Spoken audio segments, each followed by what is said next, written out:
ভাই আপনারা পোল্যান্ডের জন্য এখন ট্রাই না করাই বেটার, কারণ পোল্যান্ডে ভিসা হচ্ছে না। 99.9% ভিসা কম হচ্ছে শুধুমাত্র। আসসালামু আলাইকুম এভরিওয়ান, আশা করি সবাই ভালো আছেন। আলহামদুলিল্লাহ আমিও ভালো আছি। আপনাদেরকে রমজানের অনেক অনেক শুভেচ্ছা। আসলে রমজানের প্রায় 13-14টা শেষ, অনেকদিন ভিডিও করা হয় না। আর আসলে ইনফরমেটিভ ভিডিও করতে হলে অনেকটা টাইম লাগে, সময় সাপেক্ষের ব্যাপার। আর সুযোগ যখন হয় তখনই চেষ্টা করি আপনাদেরকে না ভোলার জন্য।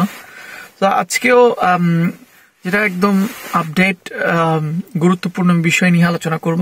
আপনারা টাইটেল থাম্বনেল দেখে অলরেডি বুঝতে পেরেছেন। আসলে আমি পুরো টপিকে চলে আসি, কথার দিকে না যেয়ে।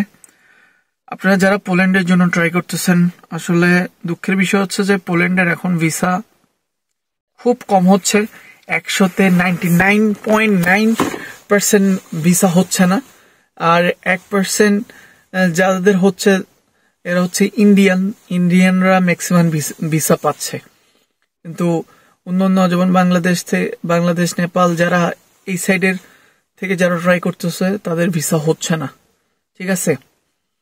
আর আসলে মানুষ শুধু পোল্যান্ডের জন্যই আগ্রহী, আমি যা বুঝতেছি। কারণ পোল্যান্ড ছাড়া মানুষ কিচ্ছু বুঝতে চায় না। কথা মানে ইউরোপের কথা কেউ যদি কথা বলতে শুরু করে তাহলে পোল্যান্ড দিয়ে স্টার্ট করে। বিষয়টা হচ্ছে পোল্যান্ডের ভিসা এখন খুবই কম হচ্ছে। রেশিও একদম না বললেই চলে, ভিসা হচ্ছে না। হ্যাঁ, জানুয়ারি ফেব্রুয়ারির দিকে কিছু হয়েছিল, মানে জানুয়ারির মিডল পর্যন্ত কিছু হয়েছিল, ডিসেম্বর থেকে এখন একদম টোটালি দিচ্ছে না। নেক্সট আপডেট বা ভিসা রেশিও কেমন হবে ওটাও তো বলতে পারছি না, কিন্তু বর্তমান সিচুয়েশনটা খুব খারাপ। ভিসা একেবারে বললেই চলে, ভিসা হচ্ছে না, শুধুমাত্র ইন্ডিয়ান ছাড়া। এখন ব্যাপারটা হচ্ছে না দেওয়ার কারণ কি? ভাই না দেওয়ার কারণ ওদের ভালো লাগতেছে, দিচ্ছে না। ঠিক আছে, ওদের ভালো লাগতেছে, দিচ্ছে না। এটার মানে স্পেশালি ব্যাখ্যা করার আর কিছুই নাই। ওদের ভালো লাগতেছে না, দিচ্ছে না। এখন আপনাদের জন্য বিকল্প কি?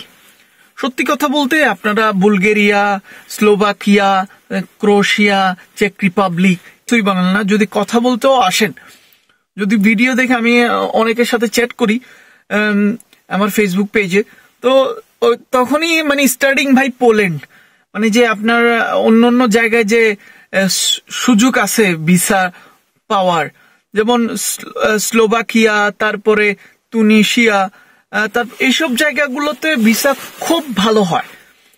কিন্তু আপনারা তো মানে ওগুলো জানেন না, আর শুধু জানেন পোল্যান্ড ছাড়া আপনারা কিছু বুঝতেছেন না। আমি মানে আপনাদেরকে রিকোয়েস্ট করব, পোল্যান্ডের জন্য আপনারা এত টাইম ওয়েস্ট না করে আপনারা বুলগেরিয়া, হাঙ্গেরি, তারপরে ক্রোয়েশিয়া, চেক রিপাবলিক, এস্তোনিয়া, এগুলোতে একটু ট্রাই করেন। কারণ এগুলো তো ট্রাই না করলে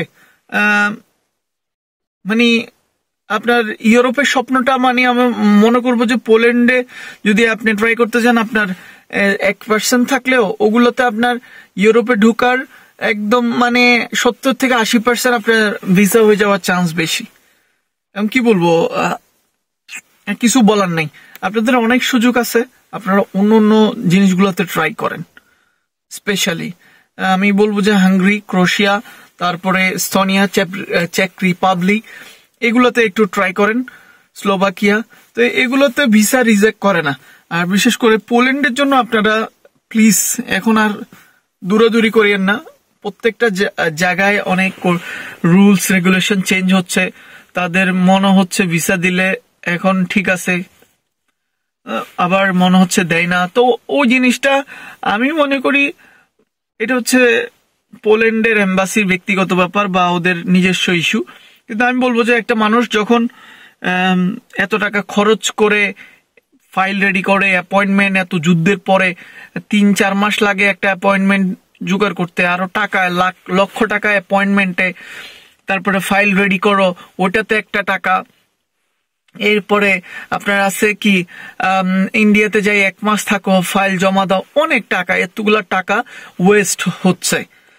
আর বিশেষ করে যারা আমি দেখছি সৌদি আরব থেকে আসে, দুবাই থেকে আসে, তারা 10 বছর এক যোগ ওইখানে কাটায় আসে। ইউরোপের একটা মেন্টালি সেট হয়ে গেছে। ইউরোপ মানে এটা বলা যায় হেভেন, মানে বললাম না বাংলাটা, জান্নাত মনে করে তারা। ওরা মাথায় এমন ঢুকছে ইউরোপ বলতে অনেক টাকা পয়সা, অনেক লাইফ স্টাইলটা অনেক অন্যরকম। তো ওই জিনিসটা ওরা এত ভালো পজিশনে থেকেও ইউরোপের ধান্দায় চলে আসছে। এখন দেখি যে এখানে লাখ টাকা কামাইতে পারতেছে না। তো ওদের দুঃখে আর মানে যখন শেয়ার করে তখন খুব খারাপ লাগে।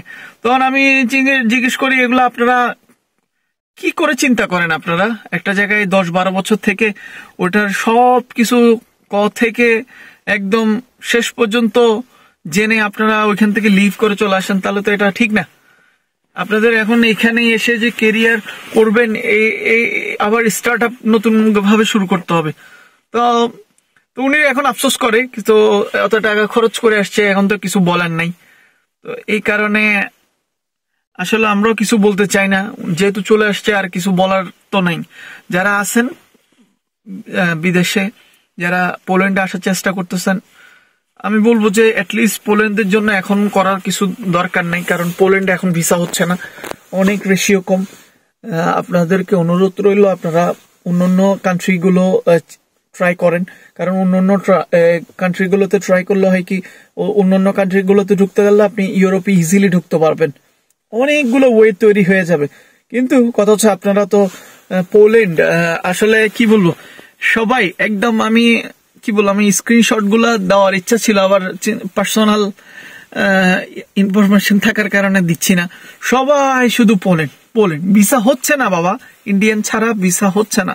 তো আপনারা, আমি মনে করি যে পোল্যান্ডের পিছনে টাইম ওয়েস্ট না করে আপনারা ইউরোপের অন্যান্য কান্ট্রি গুলাতে দেখবেন যে রোমানিয়া, দেখবেন যে হয়ে যাবে, সেনজেন হয়ে যাবে, চেক, এখানে অনেক ছেলে আসতেছে,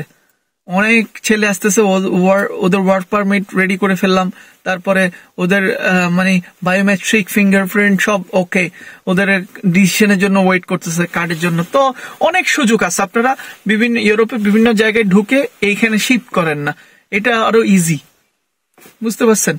আমি চেক রিপাবলিক থেকে কিছুদিন আগে আমার একটা ভাই আসছে, উনি কাগজপত্র সব কমপ্লিট হয়ে গেল অল্প সময়, 2-3 মাসে, প্লাস এখন উনি বায়োমেট্রিকও দিয়ে ফেলছে। তো উনি ইয়ার জন্য করতেছে, ডিসিশনের জন্য, কার্ডের জন্য অপেক্ষা করতেছে। কার্ড 6 মাসের মধ্যে চলে আসবে, 6-4 মাস 5 মাসের মধ্যে। তো ব্যাপারটা হচ্ছে আপনারা রমজানের সময় বেশি কথা বলতে ইচ্ছা করে না, কারণ এই কথা মানে বারবার বলতে আমার খুব খারাপ লাগে। যারা অলরেডি ট্রাই করে ফেলছেন বা ডেট নিয়ে ফেলছেন তাদের কি হবে আমি জানি না, কিন্তু এখন ভিসা খুব কম দিচ্ছে, 99.9%, অনেক কম।